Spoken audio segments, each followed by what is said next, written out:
Hello, good morning, good afternoon, good evening and very good night to everyone. आज हम लोग पढ़ने वाले हैं गाउस के नियम की उत्पत्ति, अर्थात गाउस के नियम का जो फॉर्मूला है वो हम लोग डिराइव करने वाले हैं और तीन पोजीशंस पे, तीन स्थितियों में हम उनको डिराइव करने वाले हैं। पहली स्थिति होगी पृष्ठ पर जब कोई आवेश होगा, अर्थात कोई आवेश हम प्लस क्यू ले लेंगे और उनके कारण पृष्ठ पर गाउस के नियम के अनुसार हम उसकी उत्पत्ति करेंगे फ्लक्सों की संख्या की। दूसरा जो है हम करेंगे पृष्ठ के बाहर, और तीसरा करेंगे व्यापक स्थिति के लिए कि कुछ आवेश जो हैं पृष्ठ के बाहर होंगे, कुछ आवेश जो हैं पृष्ठ के अंदर होंगे। लेकिन इन सभी को करने से पहले सबसे जरूरी चीज है हमें ये जान लेना कि घन कोण किसे कहते हैं। जी हाँ, ये जो है हमारे गाउस के नियम की उत्पत्ति के लिए बहुत ही महत्वपूर्ण भूमिका निभाता है, बहुत ही इंपॉर्टेंट होता है, क्योंकि बिना घन कोण जाने हम ये चाहें कि हम गाउस के नियम की उत्पत्ति कर सकते हैं, और वो भी पहले और दूसरे पॉइंट के लिए। मतलब पहला जब पृष्ठ पे होगा बिंदु और दूसरा जब पृष्ठ के बाहर होगा बिंदु, तो इसके लिए इम्पॉसिबल बोला जा सकता है कि ये ना आए, इसके बारे में हम ना जाने तो हम उसे नहीं कर सकते हैं। तो सबसे पहले हम जानते हैं कि घन कोण कहते किसे हैं। जैसा कि हमने पीछे लिखा हुआ है, किसी पृष्ठ द्वारा किसी बिंदु पर, किसी भी पृष्ठ द्वारा किसी बिंदु पर आंतरिक कोण को, किसी भी पृष्ठ द्वारा किसी बिंदु पर, कोई भी अगर यहाँ पे पृष्ठ है, इस पृष्ठ के द्वारा इस बिंदु पे अगर आंतरिक कोण है, इस कोण को हम घन कोण कहते हैं। इसका एसआई मात्रक स्टेरेडियन होता है। एसआई मात्रक से हमें कुछ लेना देना नहीं है भैया, बस वो तो लिख दिए है कि वरना हाँ पता रहे, वो विकल्प में कभी कभी पूछ देता है, लेकिन हमें कुछ नहीं मतलब है। हमें किससे मतलब है? हमें मतलब है कि डी ओमेगा, जिसे हम किससे प्रदर्शित करते हैं? ओमेगा से प्रदर्शित करते हैं। अगर इसकी छोटी दूरी, अल्प दूरी ले जाए तो डी ओमेगा को डी एस अपन आर का स्क्वायर, एस मतलब उसका क्षेत्रफल जो है, ठीक, डी एस बटे आर का स्क्वायर। और अगर एंगल उसमें दिया है थीटा, तो हम लिख लेते हैं डी ओमेगा बराबर डी एस कॉस थीटा। यही जो है हमारा आगे के डेरिवेशन में काम आएगा, क्योंकि डी एस कॉस थीटा बटे आर स्क्वायर हम कहीं देखेंगे तुरंत उसके जगह पे हम रख देंगे डी ओमेगा। ठीक है। दूसरा सबसे इंपॉर्टेंट बात जो हमें याद कर लेना है, अभी याद कर लेना, नहीं याद करेंगे तो हम डेरिवेशन आगे का कर ही नहीं पाएंगे। एकदम सीधी सी बात है ना कि अगर ये नहीं आएगा तो हम गाउस के नियम की उत्पत्ति नहीं कर सकते। ये हमें पता रहेगा, गाउस के नियम की उत्पत्ति तभी कर सकते हैं। तो देखिए, किसी बंद पृष्ठ द्वारा इसके भीतर किसी भी बिंदु पर आंतरिक घन कोण का मान 4 पाई स्टेरेडियन होता है। अर्थात अगर हम समाकलन करेंगे पृष्ठ के अंदर, पृष्ठ पर के लिए, तो डी ओमेगा जो होगा वो 4 पाई स्टेरेडियन के बराबर होगा। ठीक।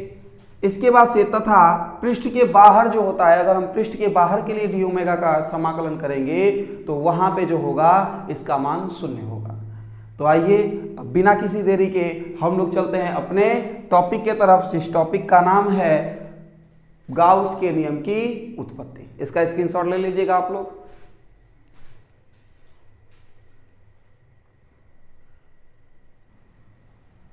चलिए हम लोग अपना जो है टॉपिक शुरू करते हैं। ये टॉपिक आप लोगों के लिए बहुत ही इंपॉर्टेंट होने वाला है।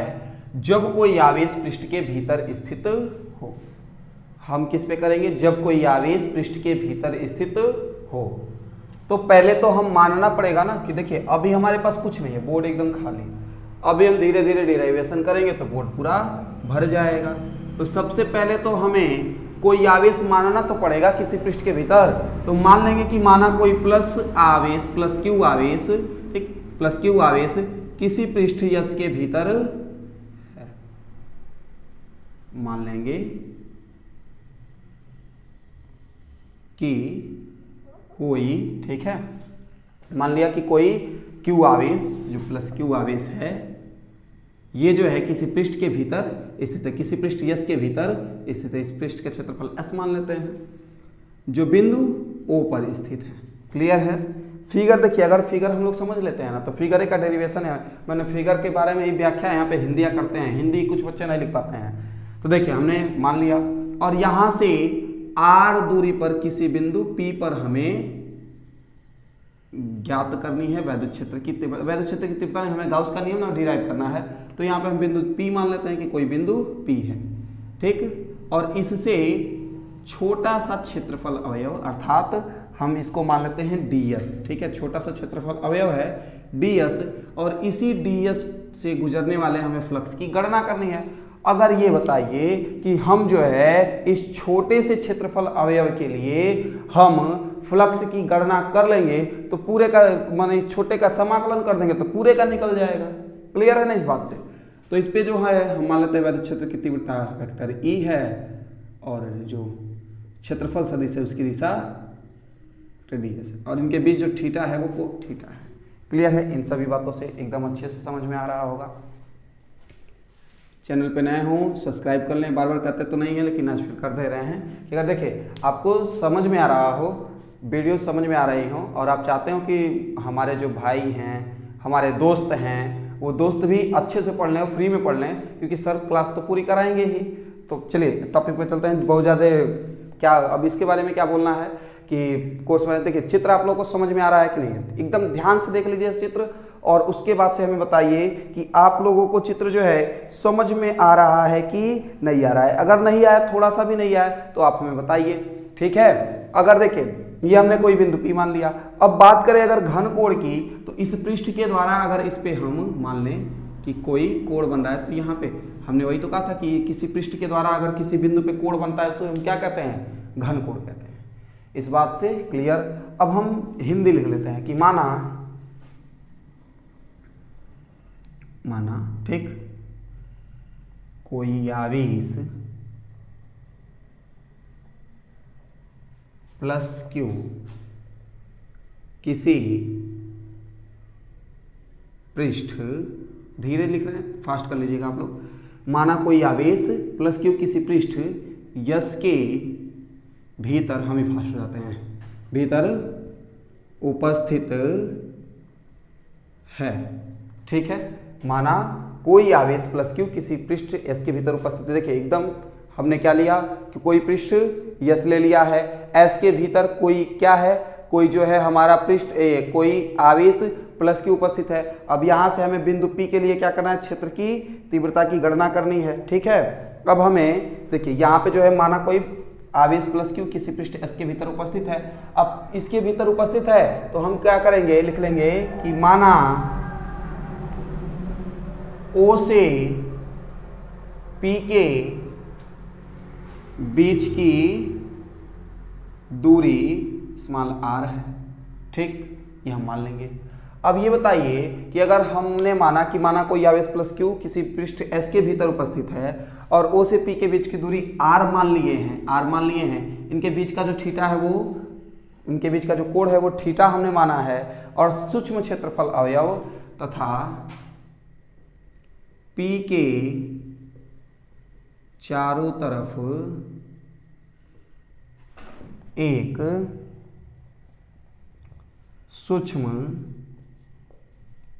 क्षेत्रफल अवयव, ठीक, सूक्ष्म क्षेत्रफल अवयव हमने ds माना है, ठीक ना। लिखेंगे इसलिए अब देखिए Q के कारण बिंदु P पर लगने वाली वैद्युत क्षेत्र की तीव्रता, ठीक है, तीव्रता वेक्टर E बराबर 1/4 पाई एप्सिलॉन नॉट। समझ में नहीं आएगा तो तुरंत बोलिएगा, तुरंत बोलेंगे कैसे, लेकिन कमेंट कर दीजिएगा। वेक्टर E बराबर 1/4 पाई एप्सिलॉन नॉट। निर्वात में अगर मानेंगे तो K नहीं रहेगा, अगर निर्वात में नहीं मानेंगे तो K रहेगा, तो हम निर्वात मान लेते हैं 1/4 पाई एप्सिलॉन नॉट, और यहाँ पे Q/R का स्क्वायर हो जाएगा। कौन दिक्कत तो यहाँ पे होनी नहीं है, बिल्कुल ही नहीं होनी है, एकदम कब्बो नहीं होगी। अब हम मान लेते हैं कि इसलिए माना, ठीक, ds से गुजरने वाले फ्लक्सों की संख्या d phi e है, ठीक है, डी फाई ई। तो डी फाई ई किसके नियम कर सकते, गाउस के नियम के अनुसार कर सकते हैं क्या? तो यानी कि देखिए गाउस के नियम का, गाउस के नियम का तो हमें उपपत्ति करना है गाउस के नियम का ही, तो गाउस का नियम तो यहाँ पर कर नहीं सकते हैं, इसलिए हम लिखेंगे गुजरने वाले फ्लक्सों की संख्या डी फाई ई, और डी फाई ई बराबर होगा तो ई इंटू डी एस। अब काम लोग पढ़े थे फ्लक्सों की संख्या वाला, वैद्युत फ्लक्स की व्यापक परिभाषा में पढ़े थे, वही से हम फार्मूला रख दे रहे हैं। अब हम जब फार्मूला रख दिए हैं तो डी फाई ई बराबर ई इंटू डी एस, अथवा हम कर सकते हैं कि डी फाई ई बराबर हम कह सकते हैं कि E D S cos theta. लिखे थे कि नहीं लिखे थे? लिखे थे।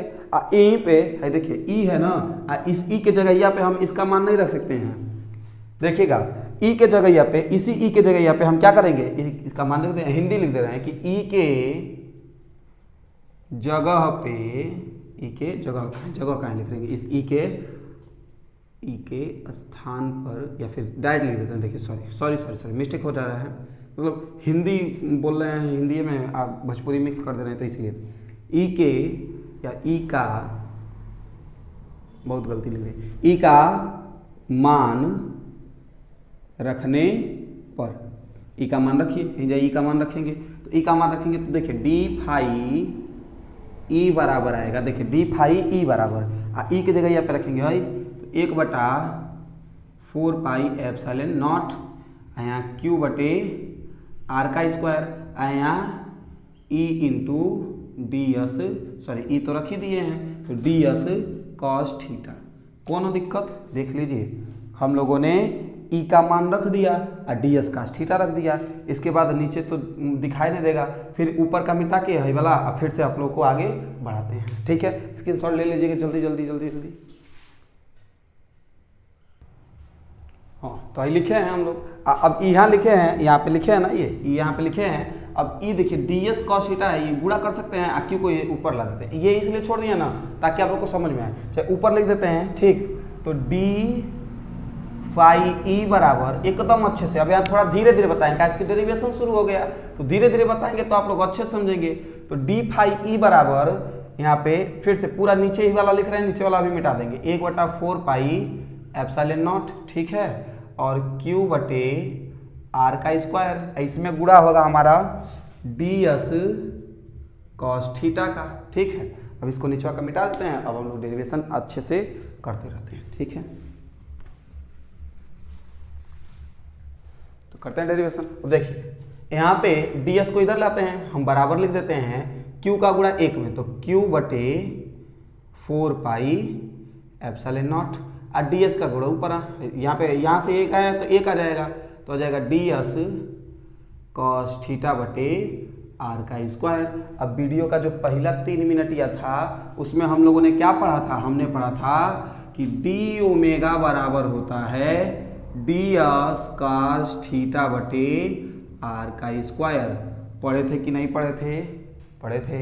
यानी कि इस पूरे के जगह पे हम लिख सकते हैं डी ओमेगा, ठीक है, यानी कि लिख देंगे क्यू बटे 4 पाई एप्सिलॉन नॉट, और यहाँ पे लिख देंगे डी ओमेगा, ठीक है। और ये किसका मान आया है? डी फाई का मान आया है, डी फाई ई का मान आया है, ठीक है। अब जो डी फाई ई का मान इतना आया है तो ये तो हमारे लिए क्या है, कम ही ना है, मतलब अब ये सिर्फ डी एस के लिए ना निकाले हम, अब पूरे पृष्ठ के लिए निकालना होगा तब तो लिखेंगे पूरे, इसलिए पूरे पृष्ठ से गुजरने वाले फ्लक्सों की संख्या,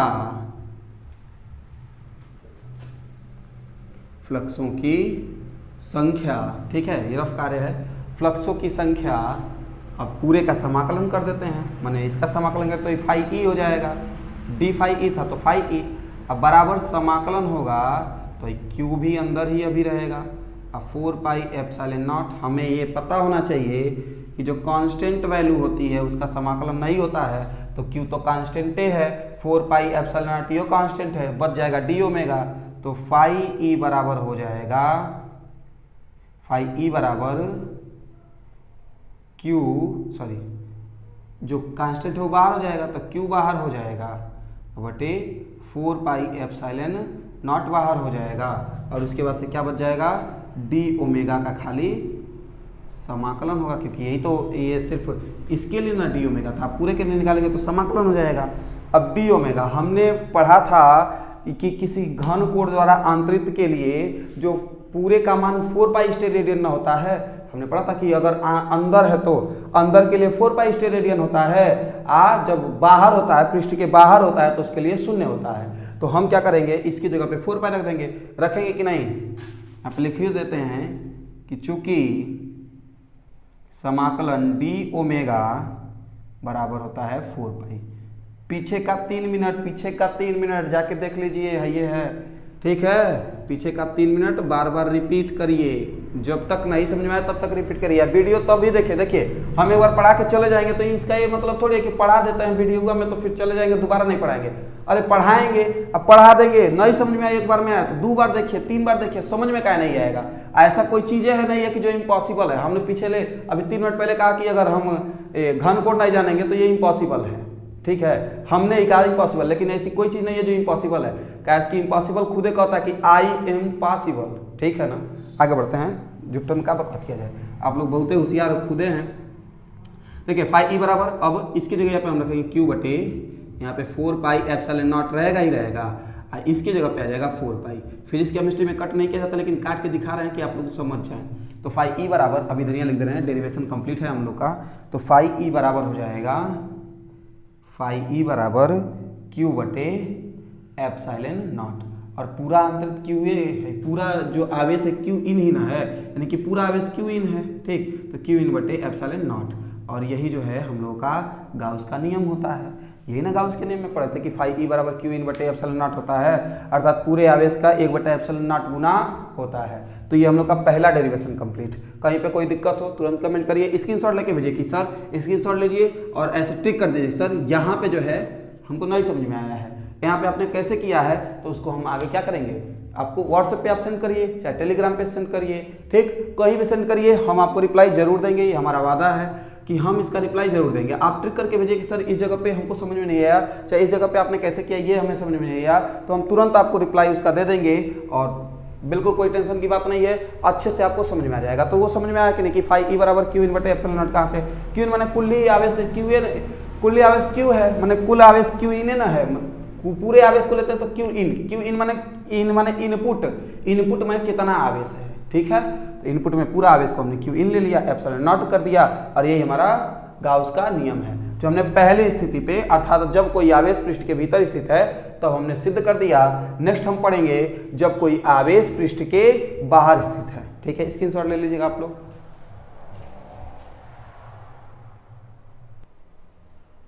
चलिए अगला जो है हमें प्रूव करना है, दूसरा नंबर, मतलब अगला जो है ज्ञात करना है कहाँ पे, जब कोई आवेश बंद पृष्ठ के बाहर स्थित है। जब कोई आवेश बंद पृष्ठ के बाहर स्थित है, तो मान लेते हैं कोई बंद पृष्ठ ये है, यस, और इसके बाहर में जो है एक तो क्यू आवेश है, तो इसके कारण वैद्युत क्षेत्र की तीव्रता इस पे इस तरह से जाएगी। क्लियर है कि नहीं है, ठीक है, ये वैद्युत क्षेत्र की तीव्रता, ठीक। और इसका एक सूक्ष्म क्षेत्रफल अवयव हम पी ले लेते हैं, जिसके कारण हमें अब यहाँ पे हम क्या करेंगे, ठीक है, इससे इसकी दूरी हम मान लेते हैं क्या है, आर है। ये तो आप लोगों को क्लियर ही होगा, समझ में आ रहा है कि नहीं। इसके कारण भी वही घन कोण आपतित होगा, देखिए यहाँ से घन कोण बनेगा ही बनेगा, ठीक है, घन कोण बनेगा, ठीक। अब इसके लिए भी हमारा जो है एक वैद्युत क्षेत्र की तीव्रता है इधर, और ds की तीव्रता वेक्टर ds, और ये ds तुम्हारा आपका जो है, ये ds जो है आपका सूक्ष्म क्षेत्रफल अवयव हमने लिया हुआ है। आज जो ये ds है यह क्षेत्रफल सदिश है हमारा, ये जो वेक्टर e है वह वैद्युत क्षेत्र की तीव्रता की दिशा को प्रदर्शित करता है। यहाँ पे हम थीटा मान लेते हैं। फिगर तो अच्छे से समझ में आ गया होगा। फिगर का फोटो जो है हम अभी क्लिक करके और नीचे आपको स्क्रीन पे शो कर देते हैं या बगल में ही शो कर देते हैं, ठीक है। अच्छे से हमको लग रहा है कि मतलब उधर से समझ में नहीं आ रहा होगा दूर से देखने पे, ठीक है।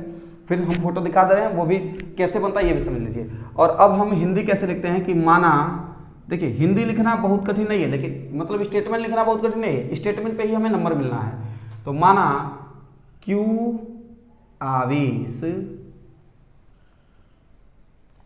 के कारण, ठीक, क्यू आवेश के कारण किसी बाह्य पृष्ठ पर वैद्युत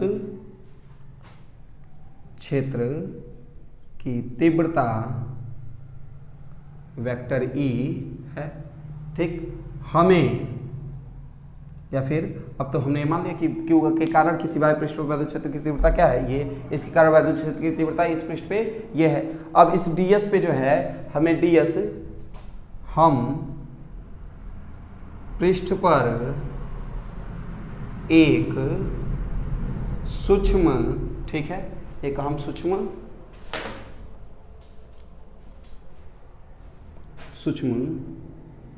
क्षेत्रफल अवयव, एक हम सूक्ष्म क्षेत्रफल अवयव क्या मान लेते हैं, एक सूक्ष्म क्षेत्रफल अवयव ds मान लेते हैं, जो बिंदु P के चारों तरफ है। हम इसे ऐसे भी लिख सकते हैं और ऐसे भी लिख सकते हैं कि हम बिंदु P के चारों तरफ एक सूक्ष्म क्षेत्रफल अवयव ds मान सकते हैं, कोई दिक्कत नहीं होनी है। देखिए एक्सप्लेनेशन जो है हमें ही तो करना है, एक्सप्लेनेशन हमको जिस तरह से मन उस तरह से लिख सकते हैं, जो हम मानते हैं वही लिखते हैं। देखिए टेढ़ा मेढ़ा लिख दें हम, थोड़ा से मान लेते हैं, ठीक है, ये हमने मान लिया। जो बिंदु P के चारों तरफ है, ठीक है। लिखेंगे यदि, इसको Q को O मान लेते हैं फिर से, यदि OP बराबर स्मॉल r, इसलिए जो Q से बिंदु P पर वैद्युत क्षेत्र की तीव्रता E बराबर लगेगी, वो क्या लगेगी, E बराबर हो जाएगी 1/4 पाई एप्सिलॉन नॉट और Q बटे R का स्क्वायर। सेम टू सेम वही चीज, कोई दिक्कत नहीं आनी है। अब लिखेंगे इसलिए ds से गुजरने वाले फ्लक्सों की